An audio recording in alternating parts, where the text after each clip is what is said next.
there.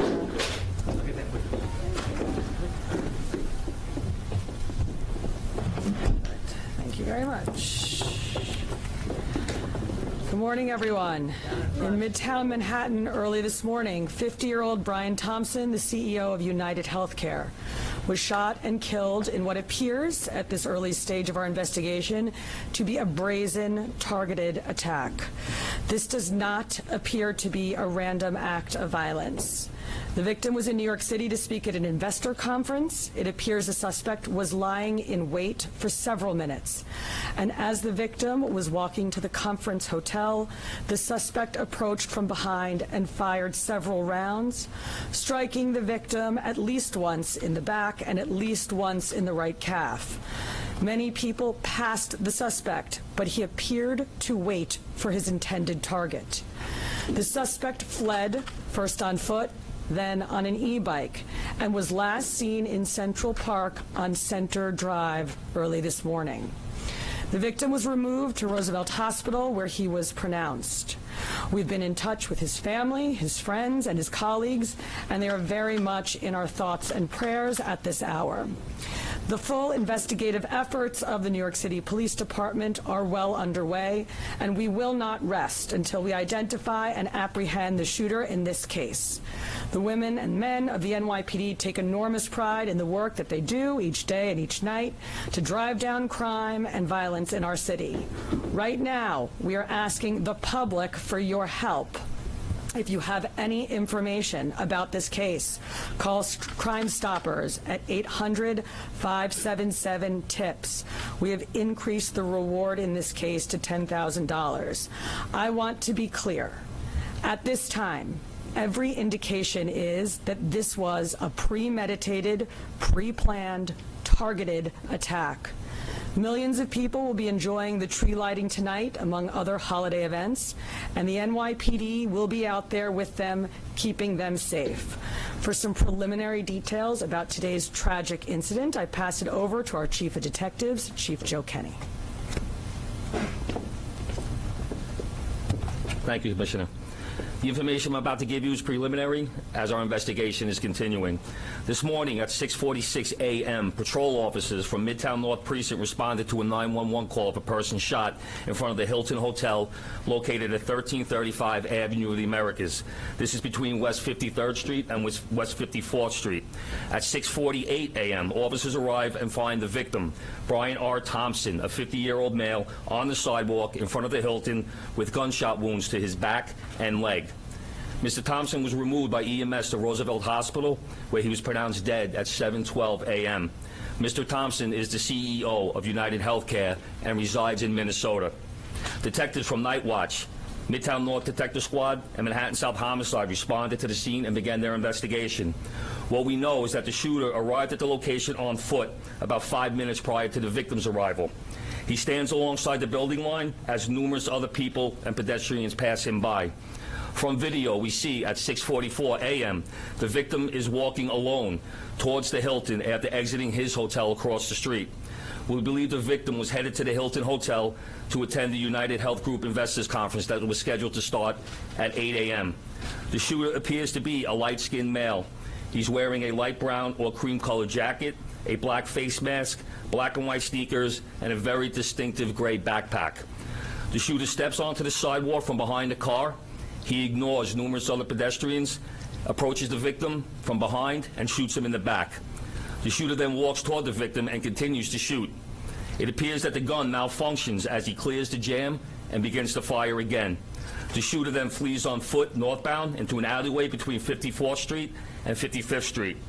Once at West 55th, the shooter continues to walk westbound on the Avenue of the Americas, where he gets onto an electric e-city bike and rides northbound on the Avenue of Americas towards Central Park, where at 6:48 a.m. we have the shooter riding this bike into Central Park at Center Drive. At the scene, we recover 3 live 9mm rounds and 3 discharged 9mm shell casings. The motive for this murder currently is unknown, but based on the evidence we have so far, it does appear that the victim was specifically targeted, but at this point we do not know why. This does not appear to be a random act of violence. We are seeking information from the public to help identify the shooter. As the Commissioner said, we have upped the reward up to $10,000 for information. You're urged to contact Crime Stoppers at 1-800-577-TIPS. All information will be kept anonymous. Thank you very much. All right, well, we're going to open up to a couple of questions. We're going to start off with Shimon, CNN. So it's about an hour and 20 minutes before the start of the conference. Is there any indication that he was going to meet someone? Because it's pretty early. Is he on his way to meet someone there at the conference? He leaves the hotel dressed like he's going to be attending the conference. We're working with his co-workers and other people that he planned on attending the conference with to get that information. But as of right now, he's in charge of the conference, so we believe he was getting there to help set up. And then just the city bike, if I may. Do we know where that city bike is now? Does he dock it or does he keep riding it? We're still tracking video. The last we see with him on that bike is in Central Park. Is there a way to track that bike? There are GPSs on those bikes. We'll be working with the company. All right, we're going to move on. We're going to go NJ Burkett. Thank you. Chief, were any words exchanged? If so, what were the words? I'm told a cell phone was recovered in an alleyway on his escape route. Does that appear to be connected to the cell phone? We're working through that cell phone. Obviously, we'll be processing it forensically. And as far as words being exchanged, we do not have audio of the incident. We only have the regular video. But nothing from witnesses? Nothing for, well, there was one witness standing right next to the victim when he was shot. We're still trying to identify that victim. Excuse me, that witness. We're going to go over to Aaron Katursky. Thank you. Chief, was he checked into the hotel across the street alone? Was he in the city alone? Was he accompanied by anybody? Did he have any known enemies or anyone that you've been able to find so far? Like I said, we're reaching out to law enforcement in Minnesota, and we're also interviewing his co-workers and family members to see if there have been any specific threats against him in the past. As far as who was he in the hotel with, we're doing a search warrant in his hotel room right now. That might lead us, give us some more information. All right, we're going to go over to Dean Moses. A couple of questions. One, based on the surveillance you've seen of this individual, do you feel like he's professional? You mentioned that he did the bullet spell. Do you feel like this was a professional individual who took this man's life? And also, will it affect in any way tree lighting tonight? I'll answer the part about whether or not he's a professional. That, we have no way of knowing that.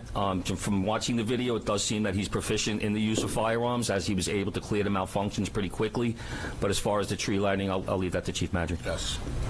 Good morning, Dean. Just really quick, this incident will not affect the tree lighting. The tree lighting is slated to start at 7 p.m. The show, the actual lighting of the tree will be close at 10 o'clock, actually 9:55 p.m. We will have a massive police presence out there around Rockefeller Center from 52nd Street all the way down to 47th Street. We will have plainclothes out there, a plainclothes detail out there. We will have our CRC assets, our Strategic Response Group assets. We will have our Intel division out there, a lot of assets out there to make sure people can come out and have a good time. And we're going to have additional police officers in the subways as well, so people can take mass transit to make it easier to travel into the city and enjoy the tree. This is a terrible event, but we're going to go on, and people are going to enjoy the tree lighting tonight. All right, we're going to move over to Marsha Kramer. I wonder if you could tell me, the mayor said that there was evidence recovered at the scene that would indicate that this was not a random event. I wonder if you could tell me what that evidence was. And by looking at the gun, it appears that there's a silencer on the gun. Was there a silencer on the gun? And does this indicate not only that it was premeditated, but this is somebody who knew his way around guns and might have been a professional? Once again, we won't know that until we complete our investigation and identify the shooter or recover that firearm. You see a glimpse of the gun in video, so we're not able to make a determination on whether or not a silencer was used on that quick glimpse of video. Is that a silencer? We can't tell from that little glimpse of video. I'm not going to commit to saying that at this time. That will be part of our investigation. And what evidence did you There's a cell phone recovered in the alleyway, and once again, we will process that forensically and see if it comes back to this shooting. so you don't think that the cell phone was part of Brian Thompson's, was on Brian? Once again, this investigation is less than 5 hours old. That will be part of our investigation. All right, we're going to move on. We're going to go to Joe Marino, New York Post. Chief, do we know when Thompson arrived in New York City? My understanding is he was staying close by to the Hilton, but not at the Hilton. And has anything in the reverse video cameras indicated that these two individuals crossed paths at all? As of right now, based on the current video that we do have, it doesn't appear that they crossed paths, and he arrived in New York on Monday. All right, we're going to take 2 or 3 more. We're going to go Rocco, Daily News. Chief, did he typically travel with a security detail? And even though it's early, is there anything to indicate that there had been issues with, let's say, a patient who was denied coverage, either back in Minnesota or more recently, someone who lives here? From speaking to other employees that traveled with him to New York, it doesn't seem that he had a security detail. He left the hotel by himself, was walking, didn't seem like he had any issues at all. So I don't think he did not have a security detail. And as far as denied coverage, I know that's typically an issue with these major companies. Any reason to believe he had been the subject of a threat? Once again, we're looking at everything. We're looking at his social media. We are interviewing employees. We are interviewing family members. We will be speaking to law enforcement in Minnesota. We're going to do 2 more before we wrap up. Shayna? Oh, sorry. I was just going to ask if any cursory look at any social media, whether it's the company, whether it's his personal social media, his family's, is there anything obvious that sticks out at this early stage in the investigation? We have not uncovered anything at this time. The investigation is still too early. We're going to go last question over here with Jake. How's it going? With the suspect still at large, last seen in Central Park, are you urging New Yorkers to avoid the park? Is the NYPD deploying its drones? I know they recently started doing that in the park. And then also I was wondering, is there any indication when he gets this city bike that he's a city bike member? It's like sometimes if you're not a member, you can pay to use it. I don't know if you're able to tell on the surveillance. City, but the chief of detectives will answer the part about the city bike. But in terms of we're encouraging New Yorkers to go about their daily lives and their daily business, but to be alert. We put the picture out. You're putting the picture out. We want people to take a look.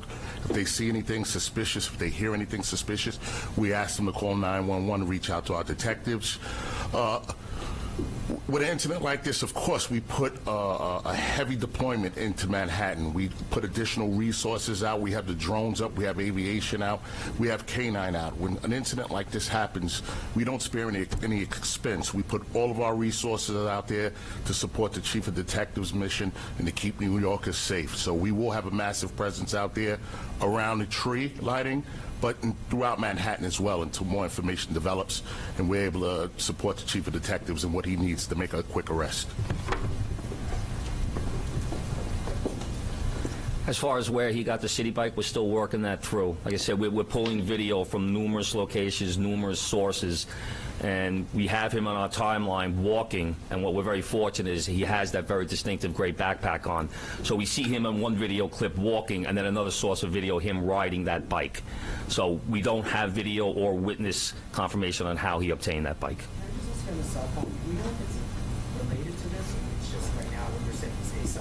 A cell phone was recovered. We will confirm that later on down if we, do our forensic examination. Thank you, everyone. This concludes our press conference. Thank you for your time and attention.